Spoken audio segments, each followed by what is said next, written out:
ठीक है, ये सवाल जो है, ये टाइप्स जो है वो आपका एज से रिलेटेड है, और एज से रिलेटेड क्वेश्चन हम लोग क्वाड्रेटिक इक्वेशन का यूज़ करके किस तरह से सॉल्व करते हैं, आइए देखते हैं। तो सबसे पहले हम लोग जो है वो क्वेश्चन समझने की कोशिश करेंगे कि क्वेश्चन आखिर में कह क्या रहा है। ठीक है, चूँकि क्वेश्चन भी जो है वो बोलता है ना।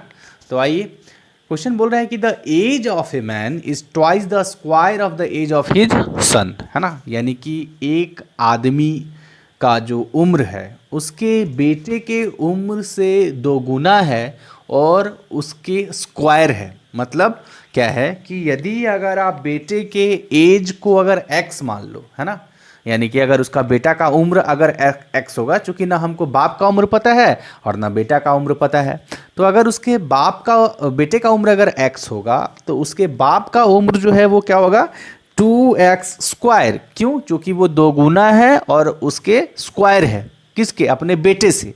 फिर कह रहा है कि 8 ईयर हेंस, है ना, 8 साल के बाद, the age of the man will be 4 year more than 3 times the age of his son, है ना। यानी कि एज ऑफ द मैन जो होगा, आदमी का जो उम्र होगा वो क्या हो जाएगा, 4 साल अधिक हो जाएगा। किससे? उसके बेटे से। ठीक है, और 3 गुना हो जाएगा उसके बेटे के उम्र के, है ना। तो आप जो है then find their present age, तो आपको क्या निकालना है, उसका जो अभी का एज है वो निकाल करके दिखलाना है ना। तो हम लोग अगर इसको इक्वेशन में लिखने की कोशिश करें, है ना, तो कैसे लिखेंगे, तो आइए देखते हैं कि ये क्वेश्चन हम लोग कैसे सॉल्व करेंगे, है ना।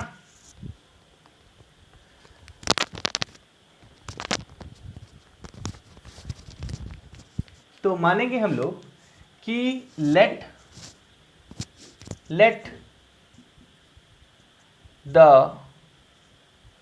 As of his son be, या सन बी एक्स आप सिंपली लो, है ना। Then according to question father's age क्या हो जाएगा, फादर्स एज जो है वो 2x स्क्वायर हो जाएगा। ठीक है ना। अब जो है यही बोला था ना कि the age of man is twice the square of the age of his son, है ना। यदि फादर्स का एज जो है वो twice the square of his son हो जाएगा। 8 ईयर हेंस, है ना, अब 8 साल के बाद की बात हो रही है, तो 8 साल, तो आपको लिखना है 8 ईयर हेंस, है ना। तो 8 साल दोनों में हम लोग करेंगे तो क्या हो जाएगा, 2x स्क्वायर प्लस 8, और ये है जो x प्लस 8, अभी जो है वो दोनों इक्वल है। ठीक है, हेंस यानी 8 ईयर के बाद का जो कंडीशन बता रहा है, the age of man will be 4 year more. अब जो है अगर बाप, अभी दोनों कंडीशन जो है वो इक्वल है, यानी कि 2x स्क्वायर और x स्क्वायर इक्वल था। 8 साल के बाद अगर बात किया तो 8 दोनों में ऐड कर दिए। अब बात क्या हो रहा है कि the age of the man will be 4 year more than 3 times the age of his son, है ना। यानी कि 4 साल बढ़ जा रहा है, किसमें? बाप में बढ़ रहा है। तो इक्वेट करने के लिए हम लोग बेटा में क्या करेंगे, ऐड कर देंगे, और then the 3 times of age of his sons, और 3 गुना अधिक हो जा रहा है। ठीक है, 4 साल के बाद 4 साल बढ़ भी जा रहा है और 3 गुना हो जा रहा है। तो ये कंडीशन किसका हो रहा था, बाप का हो रहा था, तो वो हम लोग क्या करेंगे, बेटे वाले में इक्वेट कर देंगे, है ना। यहाँ पे आप लोगों को समझना ये है कि यहाँ पे 4, ये +4 जो है अकॉर्डिंग टू क्वेश्चन में जो आपको इधर करने का मन कर रहा होगा, लेकिन ऐसा नहीं है।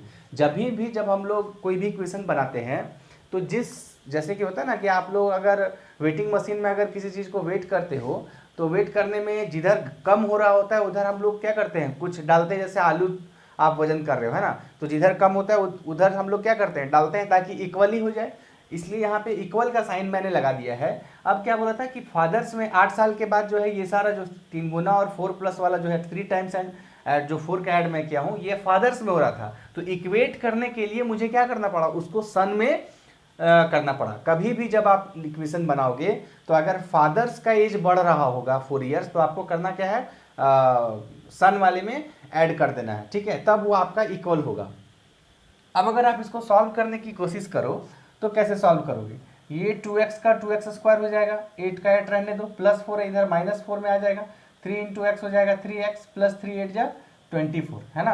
अब अगर फिर से इसको अगर आप सॉल्व करोगे तो क्या मिलेगा आप लोगों को, 2x स्क्वायर, है ना, +4 -24 माइनस 3x इक्वल टू 0, ये हम लोग को इक्वेशन मिला। ठीक है, अब हम लोग इसको क्या करेंगे, सॉल्व करने की कोशिश करेंगे। तो पहले मैं इरेज करता हूँ, है ना, उसके बाद जो है इसको सॉल्व करता हूँ।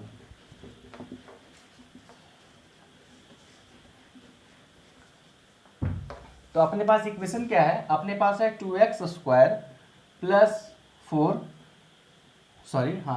4 minus 24 minus 3x equal to 0। अगर हम लोग इसको अच्छे से सजा के ax² plus bx plus c के फॉर्म में लिखने की कोशिश करें तो ऐसा लिख सकते हैं, क्योंकि 24 का साइन माइनस बड़ा है, 24 में से 4 गया तो 20, है ना। अब अगर फिर से अगर हम लोग इसको सॉल्व करें तो क्या पाएंगे, अब देखिए 2 को 20 से मल्टीप्लाई कर दीजिए, आपका क्या आना चाहिए 40, यानी कि मल्टीप्लाई करने पे आना चाहिए 40 और प्लस या माइनस करने पे आना चाहिए 3। आप लोग को मैंने फैक्टराइजेशन बहुत अच्छे से समझाया है, ठीक है, फैक्टराइज करना सिखाया है।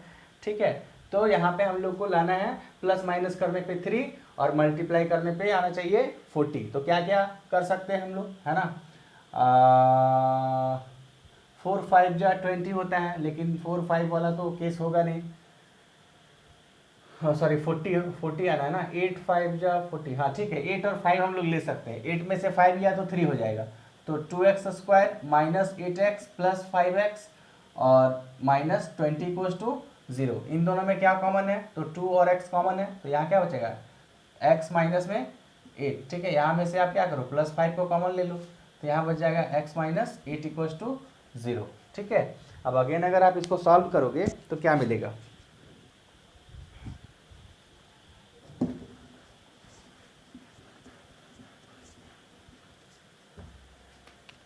अगेन अगर आप इसको सॉल्व करोगे तो ये आपको दे देगा 2x प्लस 5 और x माइनस 8 इक्वल्स टू 0। ठीक है, तो यहाँ से आप लिख सकते हो 2x plus 5 equals to 0 and x minus 8 equals to 0। तो x का वैल्यू हो गया -5/2 और x का वैल्यू हो गया 8, है ना, x का वैल्यू हो गया 8। नाउ अब जो है सॉरी यहाँ पे आपका 4 होगा, आपने 2 को कॉमन ले, आप 2 को अगर कॉमन लोगे तो यहाँ पे 4 बचेगा और यहाँ पर भी 4 5 जा 20, यहाँ पर भी 4 बचेगा। ठीक है ना,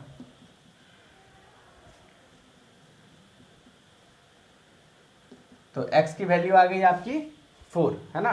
तो हमने क्या माना था, हमने माना था सन्स एज को x माना था, तो ये किसके इक्वल हो जाएगा 4 ईयर्स के इक्वल।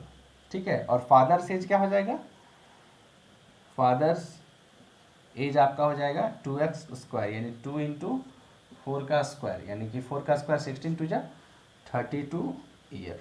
ठीक है, तो इस तरह आप लोग जो है बहुत ही सिंपली एज वाले प्रॉब्लम्स भी जो है क्वाड्रेटिक इक्वेशन का यूज़ करके सॉल्व कर सकते हो, है ना। अब हम लोग कुछ और टिपिकल क्वेश्चंस लेते हैं क्वाड्रेटिक इक्वेशन से रिलेटेड। अभी ये क्वेश्चन जो मैं लिया था वो एज से रिलेटेड लिया था। ठीक है, अभी हम लोग जो क्वेश्चन लेंगे कुछ और टिपिकल क्वेश्चन लेंगे जो आप लोगों को थोड़ा नया भी लगेगा और मज़ा भी आएगा बनाने में, है ना।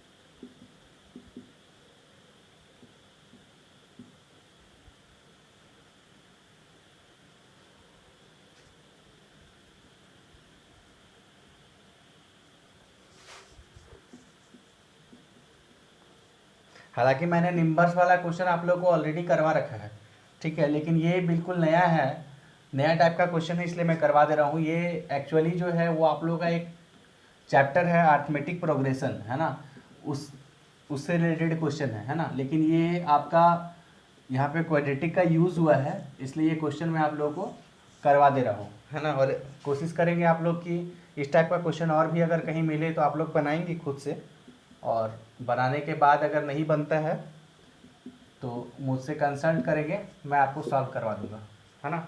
देखिए, तो क्वेश्चन बोल रहा है कि the sum S of first and even natural number S is given by the relation S is equal to n+n+1 है ना। Find n if the sum is 24। ठीक है, तो सबसे पहले इसमें थोड़ा सा आप लोग बेसिक समझिए कि ये s क्या होता है। s होता है आपका सम ऑफ सीरीज। ठीक है, जैसे कोई भी सीरीज है, जैसे अगर इवन नेचुरल नंबर की अगर आप बात करोगे तो क्या होगा, 2 होगा है ना, 4 होगा, 6 होगा, 8 होगा, ये डॉट डॉट डॉट यहाँ तक जाएगा। ठीक है, बोल रहा है कि टोटल सम 420 तक। ये जो हम लोग 2 4 6 8 लिए ना, ये कहाँ तक लिए हैं, ये हम लोग लिए हैं 420 तक। मतलब बहुत सारे इवन नंबर को जोड़ दिया गया होगा तो वो 420 के इक्वल आया होगा है ना। तो वो कितना इवन नंबर है, यानी कि नंबर ऑफ इवन नंबर, यानी कि कितने नंबर्स हम लोग कितना नंबर लिए इवन नंबर में, जैसे 5 लिए, 10 लिए, 15 लिए, 20 लिए, तो वो चीज़ हम लोग को क्या करना है, सॉल्व करके निकालना है। और एस एन जो होता है, ये एस होता है, वो एस एन होता है, इसका फॉर्मूला होता है n/2 2a + n-1 into D है ना। ये चैप्टर आप लोग के लिए न्यू है, मैं आपको पढ़ाऊंगा, लेकिन फिर भी अगर एस एन की बात हुई है तो मैं थोड़ा आप लोग को बेसिक्स बता दूँ। ए यहाँ पे जो है वो फर्स्ट टर्म है ना, फर्स्ट टर्म, यानी कि जैसे कोई ये सीरीज है तो ये इसका फर्स्ट टर्म है, तो ए की वैल्यू जो है वो 2 है। एन यहाँ पे जो है वो नंबर ऑफ टर्म्स है, नंबर ऑफ टर्म्स, या फिर आप बोल सकते हो टोटल नंबर ऑफ टर्म्स। ठीक है, और डी जो है वो कहलाता है आपका कॉमन डिफरेंस। ठीक है, कॉमन डिफरेंस मतलब जैसे ये a1 है, a है, ये a1 है, ये a2 है, तो अगर आप सेकेंड टर्म में फर्स्ट टर्म को घटाओगे, 4 में से 2 को घटाओगे तो कितना मिलेगा, 2 मिलेगा। 6 में से 4 को घटाओगे तो क्या मिलेगा, 2 मिलेगा। 8 में से 6 को घटाओगे तो क्या मिलेगा, 2 मिलेगा। यानी कि डिफरेंस क्या है, कॉमन है सारे का, तो यहाँ पे क्या है, डी है। तो खैर ये कुछ बेसिक्स था एस एन का। मैं आप लोगों को बतला दिया कि ये एस एन क्या होता है। एक्चुअली मेरा कैमरा गिर गया था जिसकी वजह से मुझे फिर से पूरा सेटअप लगाना पड़ा, कोई बात नहीं, ठीक है ना। तो ये एस एन की बात थी। अब हम लोग जो है क्वेश्चन को सॉल्व करने की कोशिश करेंगे। ठीक है, तो अगर हम लोग इसको सॉल्व करें तो हमारे पास क्या है, हमारे पास है S is equal to n+1। S की वैल्यू दी हुई है, एस यहाँ पे सम है, कितना है 420, ये हो जाएगा n into N, n square, और n को 1 से मल्टीप्लाई करोगे तो n आ जाएगा आपका, है ना। अब अगर आप फिर से इसको सॉल्व करने की कोशिश करो तो क्या पाओगे आप लिख सकते हो ना इसको n² + n - 420 = 0। क्यों भाई, मैंने 420 को इधर LHS से RHS में उठा के ले गया तो यहाँ पे कुछ नहीं बचेगा, तो 0 बचेगा। अब ये आपका क्वाड्रेटिक के फॉर्म में आ गया है ना। अब इसको क्वाड्रेटिक फॉर्म में अगर सॉल्व करने की कोशिश करोगे तो बहुत ही इजीली सॉल्व हो जाएगा। आप लोगों को क्या ध्यान रखना है, इसका कोफिशिएंट 1 को 420 से आपने मल्टीप्लाई किया तो आपको क्या मिलेगा, 420। तो आपको ऐसा नंबर चूज करना है जो आपका मल्टीप्लाई करने पे जो है 420 आ जाए और एडिशन करने पे 1 आ जाए। ठीक है, तो ऐसे ही आ जाएगा। मान लीजिए कि आप 21 को 20 के साथ मल्टीप्लाई करो तो 420 के इक्वल आ जाएगा, और 21 में से अगर 20 को माइनस कर दो तो आपको 1 मिल जाएगा, है ना। तो आप इसको फैक्टराइज कर सकते हो। तो n² + 21n - 20n - 420 = 0, है ना। तो इन दोनों में से n को कॉमन ले लो तो क्या बचेगा, n + 21। इन दोनों में से -n को कॉमन, सॉरी -20 को कॉमन ले लो तो यहाँ बच जाएगा आपका n + 21 = 0। ठीक है, तो यहाँ से आपका n का दो वैल्यू निकलेगा, क्या क्या निकलेगा, एक निकलेगा n - 20 और एक n + 21 = 0। तो n का वैल्यू एक हो जाएगा 20 और एक n का वैल्यू हो जाएगा -21। तो माइनस वाला को हम लोग नहीं लेंगे, नंबर ऑफ टर्म्स को नेगेटिव नहीं लेते हैं, हमेशा क्या लेते हैं, पॉजिटिव लेते हैं। ठीक है, तो 20 यानी कि 2 से लेकर के इस तरीके से 2 4 6 8 10 12 इस तरीके के आप 12 नंबर को लोगे ना, तो सॉरी 20 नंबर्स को लोगे ना, तो आपका सम जो है वो किसके इक्वल आ जाएगा, 420 के इक्वल आ जाएगा। तो इस तरीके से आप लोग जो है वो कह सकते हो कि अर्थमेटिक प्रोग्रेशन का क्वेश्चन भी जो है वो बहुत ही इजी वे में आप सॉल्व कर सकते हो by using the quadratic formula. तो एसएन के बाद हम लोग एक और न्यू टाइप का क्वेश्चन लेंगे। ठीक है, ये आपका डिस्टेंस रिलेटेड फार्मूला से है, मतलब क्लास 9th में आप लोगों ने speed equal to distance upon time पढ़ा होगा। ठीक है, तो उसी से रिलेटेड ये क्वेश्चन है। ठीक है, और वहाँ पर भी कैसे हम लोग क्वाड्रेटिक इक्वेशन का यूज़ करते हैं और कैसे हम लोग डिस्टेंस वगैरह निकाल सकते हैं, आप लोग को मैं बतलाया था कि क्वाड्रेटिक इक्वेशन का बहुत सारा यूज़ है। ठीक है, मैथमेटिक्स में, और इवन क्वाड्रेटिक इक्वेशन का फिजिक्स में भी बहुत सारा यूज है। तो चलिए हम लोग एक क्वेश्चन लेते हैं जिसको क्वाड्रेटिक इक्वेशन को यूज़ करके हम लोग फिजिक्स को सॉल्व करने की कोशिश करते हैं। ठीक है, तो क्वेश्चन क्या कह रहा है कि a stone is thrown vertically downward, है ना। एक स्टोन है जिसको वर्टिकली डाउनवर्ड फेंका जा रहा है, and the formula d equals to 16t² plus 40 gives the distance, यानी कि एक फॉर्मूला है, क्या है, d equal to 16t² plus 40, ठीक है, जिससे आप क्या कर सकते हो, डिस्टेंस निकाल सकते हो, limited that it falls in t second, ठीक है, t सेकेंड में वो क्या कर रहा है, फॉल कर जा रहा है। तो how long does it take to fall 20 meter, है ना, यानी कि आपको क्या निकालना है, 420 मीटर वो स्टोन जब नीचे जाएगा, ऊपर से नीचे की ओर फॉल करेगा तो कितना समय लगाएगा, मतलब आपको टाइम निकालना है, ठीक है। तो हम लोग को डिस्टेंस दे रखा है, इक्वेशन भी दे रखा है, हम लोग क्या करेंगे, सिंपली उसको सॉल्व करेंगे। तो d का वैल्यू क्या है, 420 है ना, तो यहाँ पे हो जाएगा आपका 16t² प्लस 4t², है ना। अब जो है सिंपली क्या करो, आप सारे को LHS में RHS में ले आओ, ठीक है, चलिए LHS में ले आते हैं। तो क्या हो जाएगा आपका -16t² minus 4t² plus 420 equals to 0। अब इन तीनों में से आप क्या करो, माइनस को कॉमन ले लो, तो यहाँ हो जाएगा 16t² प्लस 40 और माइनस 420 इक्वल्स टू 0, है ना, और ये माइनस डिवाइड चला जाएगा 0 में, तो उससे कोई फर्क पड़ने वाला है नहीं। तो ये आपका हो जाएगा 16t² प्लस 40 और माइनस 420 इक्वल्स टू 0, ठीक है। अब अगर इसको हम लोग सॉल्व करने की कोशिश करें तो हम लोग के पास है 16t² minus plus 40 minus 420 equals to 0। अब देखिए 16, 4 और 420 सब जो है वो 4 का मल्टीपल है, तो 4 को आप क्या कर सकते हो, कॉमन ले सकते हो।